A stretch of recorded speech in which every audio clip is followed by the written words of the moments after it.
Saludos a todos.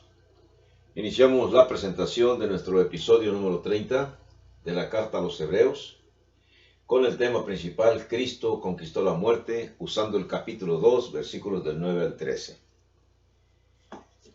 Uno de los objetivos principales o generales de toda persona que habla de asuntos de la Biblia es extraer del mismo mensaje bíblico temas que puedan ser aplicados en la actualidad, en el momento o en la época en que el expositor está presentando un mensaje. Y encontramos aquí, en los versículos del 9 al 10, dos temas. En el versículo 10, otro tema más. Versículo 11, otro tema más. Versículo 12, dos temas más, que vale la pena hablar de ellos. Comenzamos con los que dice en los versículos del 9 al 10. Déjenme darle lectura. Dice el texto: Pero vemos a aquel que fue hecho un poco menor que los ángeles, a Jesús, coronado de gloria y de honra, a causa del padecimiento de la muerte, para que por la gracia de Dios gustase la muerte por todos. Porque convenía a aquel por cuya causa son todas las cosas, y por quien todas las cosas subsisten, que habiendo de llevar muchos hijos a la gloria, perfeccionase por aflicciones al autor de la salvación de ellos. Este tema, tiempo de arrepentirse. ¿Qué puede causar que las personas impías se arrepientan? ¿Será que se necesita una serie de enfermedades que no se puedan controlar casi? Así como, por ejemplo, el SIDA, las que podrían ayudar a la mayoría de la humanidad a entrar en razonamiento. Recordamos, por ejemplo, en el 11 de septiembre del 2001, lo que aconteció allá en Nueva York con el ataque terrorista, con los ataques también que hubo en el Pentágono y también en un campo de Pensilvania, que aparentemente despertó a los estadounidenses para que vivieran, no todos, pero un buen grupo, en un plano más alto de espiritualidad. Así que casi parece ser que un gran avivamiento podría fácilmente ocurrir cuando hay sucesos terribles como estos actos terroristas, o también cuando hay muerte y devastación sucedidos por terremotos, sucedidos por huracanes. Note usted cómo los eventos trágicos como esos pueden hacer que muchas personas despierten y vean que no pueden salvarse a sí mismas. Y por lo tanto, muchas personas decidan estudiar y volverse al único y verdadero Dios. En el libro de Lucas, capítulo 13, del 1 al 5, voy a darle una lectura a Lucas, capítulo 13, del 1 al 5, dice así: En este mismo tiempo estaban allí algunos que le contaban acerca de los Galileos, cuya sangre Pilato había mezclado con los sacrificios de ellos. Respondiendo Jesús les dijo: ¿Pensáis que estos Galileos, porque padecieron tales cosas, eran más pecadores que todos los Galileos? Os digo, no. Antes, si no os arrepentís, todos pereceréis igualmente. O aquellos 18 sobre los cuales cayó la torre en Siloé y los mató, ¿pensáis que eran más culpables que todos los hombres que habitan en Jerusalén? Os digo, no. Antes, si no os arrepentís, todos pereceréis igualmente. Lo que estamos leyendo, lo que acabamos de leer, nos habla acerca de cómo Jesús usó la historia de esas muertes accidentales o intencionales para instar a las personas a arrepentirse, las personas que estaban recibiendo su mensaje. Los que perecieron, dijo Jesús a ese grupo, no eran más culpables que los que quedaron vivos, sino que sus muertes deberían ser una amonestación para arrepentirnos, dijo Jesús. Así que en esta época, ¿cree usted o pensamos que deberíamos de usar eventos similares, cuando hablamos de la Biblia, eventos similares actuales del mismo modo que los que usó Jesús? Porque al fin y al cabo, la mayoría de los que hablamos de la palabra buscamos el objetivo de que las personas transformen su corazón, transformemos nuestro corazón, que es lo que significa arrepentirse, dejar de hacer lo malo, comenzar a hacer lo bueno. Vamos a hablar de otro tema que aparece en el verso 9 y 10, la justificación del perdón. Miren, Dios habría encontrado otra forma que no fuera la de la muerte de su Hijo para salvar al mundo, de haber sido posible. Pero ¿de qué otra manera podría Dios pagar por nuestros pecados? Ante los ojos de Dios, el pecado, o sea, las acciones siniestras, malas, negativas, que realiza la humanidad, es tan horrible, es tan atroz y es enorme que ninguno de los seres humanos puede pagar por sí mismo el precio para conseguir el perdón de incluso de uno solo de nuestros pecados. Piense usted, de todos los pecados que hemos cometido, piense usted en el más pequeño, el que considere usted que tiene menos importancia ante los ojos de Dios. Pues ese pecado, el menos importante, no solos nunca jamás podremos pagarlo. Pensemos en el acto que muchas personas consideran, y yo también lo consideraba, que no era muy pecaminoso: consumir tabaco, consumir alcohol, o ser borracho, ser fumador. Que pues nos defendíamos diciendo que en la Biblia no aparece el pecado de fumar, o que fuera pecado fumar. Por lo tanto, pues no creo que Dios nos pueda castigar. Bueno, pues para los ojos de Dios sí es un pecado, porque estamos, ya siendo cristianos, ahogando al Espíritu Santo que ha venido a morar en nosotros el día que nos bautizamos. ¿Tiene sentido? Gracias a su amor por la humanidad, Dios encontró una forma de cubrir o de pagar esa deuda por el pecado.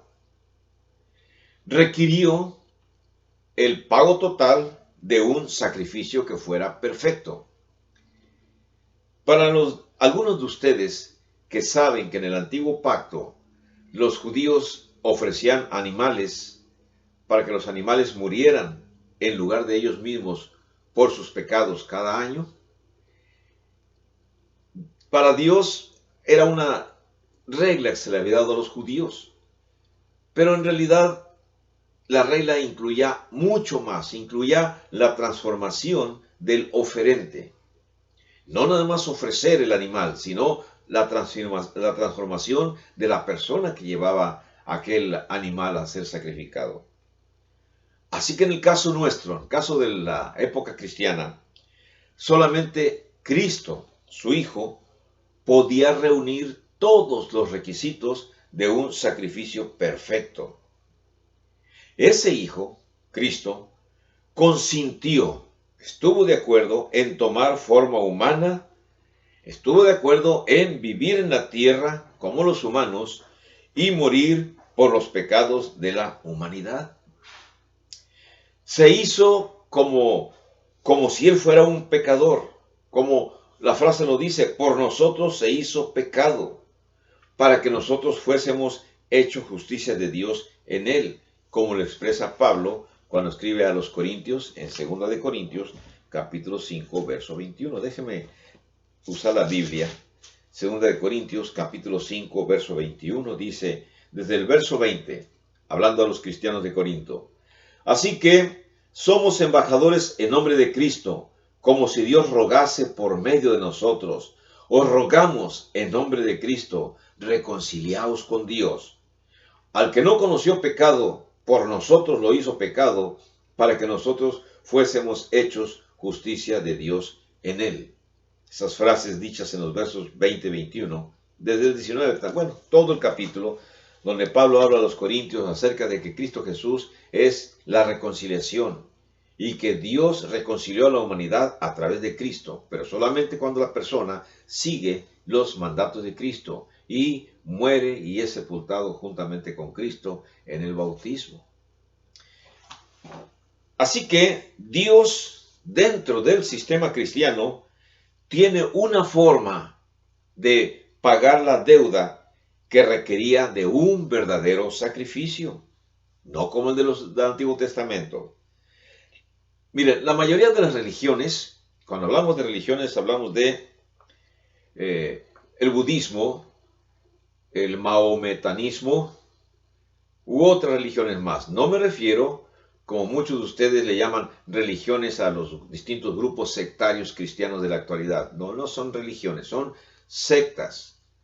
Las religiones más grandes del mundo son el judaísmo, el cristianismo, la religión de los musulmanes, el budismo, son las religiones más grandes. Bueno, y también la religión africana, que prácticamente envuelve todo el país africano, donde es una gran cantidad de sectas también las que existen. Así que la mayoría de las religiones aceptan a un Dios que no demanda un pago justo por las transgresiones, sino que ese Dios puede, de forma arbitraria, decidir que algunos son condenados y que otros son salvos, sin un sacrificio por los pecados. Es lo que hace la mayoría de las religiones del mundo. De este modo, no tienen un sistema teológico que preserve la justicia de Dios, que ponga en alto la justicia de Dios como lo más importante. ¿Cuál parece más razonable? ¿El concepto cristiano de un pago justo o un Dios que sencillamente declara todo es perdonado porque yo soy bueno? ¿Qué piensan ustedes que es mucho más razonable? Nosotros los cristianos creemos que nuestro Dios es razonable al solicitar que el pecador, usted y yo, paguemos por nuestros pecados. ¿Y de qué forma vamos a pagar si nosotros no podemos autorrescatarnos? Por eso el sacrificio de Cristo Jesús. ¿O qué es más bonito decir? Vamos a gozar la vida, vamos a disfrutar de todos los pecados, que al fin y al cabo Dios que tenemos es un Dios bueno y el día que muera todos vamos a ser perdonados. No, eso no es razonable. Déjenme leerles lo que Pablo le escribió a los romanos en el capítulo 3, de los versos 23 al 26. Y miraremos ese concepto, como Pablo se lo explica a los romanos. Capítulo 3, versos del 23 al 26. Fíjense cómo dice Pablo a ellos. Por cuanto todos pecaron y todos están destituidos de la gloria de Dios. Todos, usted y yo, siendo justificados gratuitamente por su gracia mediante la redención que es en Cristo Jesús. Usted y yo podemos ser justificados por su gracia cuando obedecemos sus mandatos. 25. A quien Dios puso como propiciación por medio de la fe en su sangre. O sea, Cristo Jesús es el sacrificio propiciatorio. En vez de que usted y yo seamos castigados por la culpa, nuestro Señor Jesús es el animal que se sacrifica en el propiciatorio. Él es el Cordero de Dios, para manifestar su justicia a causa de haber pasado por alto en su paciencia los pecados pasados. Antes de decir que pasó por alto los pecados pasados y que aceptó a todos los pecadores en su seno, no, Dios dijo: les perdono todos sus pecados, pero ustedes sigan los mandatos de lo que diga Jesucristo. Y Cristo dice que se obedezca el Evangelio. Si no, no hay salvación. ¿Pondrá usted objeciones? Bueno, déjeme decirle que sí hay objeciones. Gente que objeta lo que Dios pide y dice: no estoy de acuerdo contigo, Dios. Dice: objeciones al sufrimiento de Cristo, versículo 10. ¿Cuáles son las objeciones que leemos en el capítulo 2 de Hebreos, versículo 10? Convenía a aquel, a Dios, por cuya causa son todas las cosas y por quien todas las cosas subsisten, que habiendo de llevar muchos hijos a la gloria, perfeccionase por aflicciones al autor de la salvación de ellos. Nuestro Señor Jesucristo, perfeccionado para ser sacrificado al momento en que murió. Su sacrificio fue perfecto. El hecho de que su Mesías, en el caso de los judíos, había sufrido y había muerto, constituyó una afrenta para muchos hebreos cristianos, una ofensa grandísima. Necesitaban saber no solamente que había sido así según las Escrituras, porque estaba planeado, sino que también era totalmente lo adecuado para el beneficio de ellos. Debió haber sido natural para un pueblo que había sufrido tanto como los judíos sufrieron a lo largo de los siglos, apreciar y regocijarse en un nuevo rey que de manera voluntaria sufrió por ellos, así como habían sufrido ellos. Dios conocía de la fascinación que existía en el hecho de que alguien actuara a favor de los demás para ablandar los corazones y atraer pecadores a Él. O sea, es muy tremendo el poder que existe una persona que se sacrifica. Diga usted qué frases usamos cuando alguien de la comunidad donde vivimos, donde quiera que sea, tiene todas las características de ser la mejor persona, el que más se sacrifica, el que más siempre ayuda, el que está dispuesto a todo por tenderle la mano al necesitado. Y dígame cómo lo tenemos en esa comunidad. Lo tenemos siempre en alta estima, ¿no? Esa persona es un santo, esa persona está con Dios. Así que imagínense a los judíos que su Mesías, aquel que había sido prometido para ser su rey, viene a la tierra y también muere, vive y muere como ellos, como todos, y de esa manera atrae pecadores. Todo ello, lo que Jesús hizo, tenía la intención de llevar muchos hijos a la gloria. Esa era la intención de Dios, versículo 10, porque dice: porque convenía a Dios que el sacrificio fuera perfecto para que muchos hijos fueran llevados con Cristo Jesús a la gloria. Esto es una gloria mucho más maravillosa que la de Salomón. La gloria de Salomón fue terrenal. Tuvo mucha influencia en el mundo de su época, Salomón. Dios nunca deseó salvar tan solo a unos pocos, sino que Dios deseaba llevar a todo el mundo al arrepentimiento. Las escrituras bíblicas nos narran acerca de esto. Voy a llevarlos a ustedes a 1 Timoteo, capítulo 2, verso 4.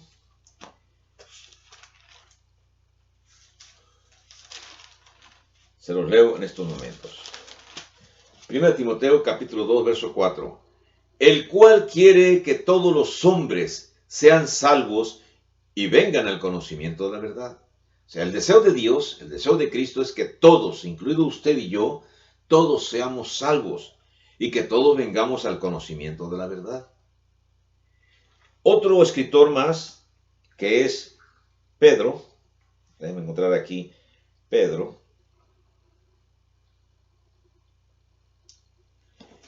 segunda de Pedro, capítulo 3, verso 9.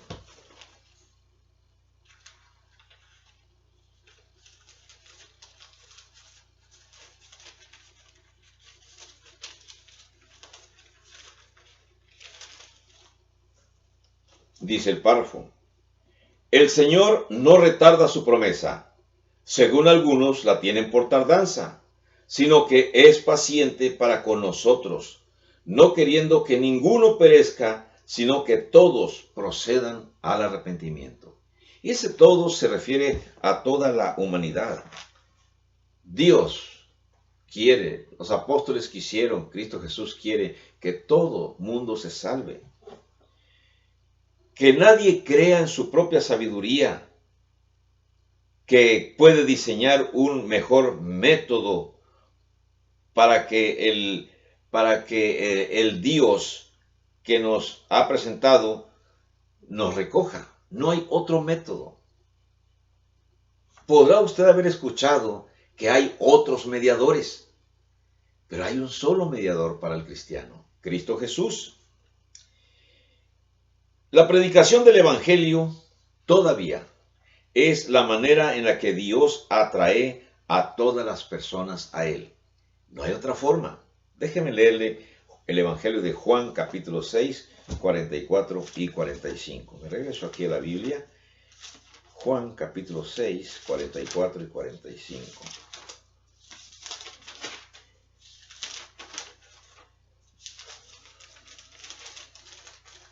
Dice el capítulo 6, 44, dice: ninguno puede venir a mí si el Padre que me envió no le trajere, y yo le resucitaré en el día postrero.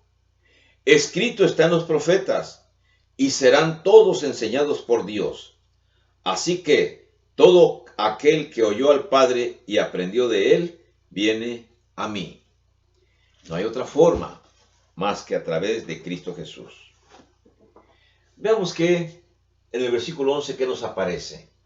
En el lugar de Cristo. Jesús hizo una sorprendente declaración en Mateo 25:40, que dice que cuando uno ayuda a un hermano en Cristo, está ayudando al Señor mismo.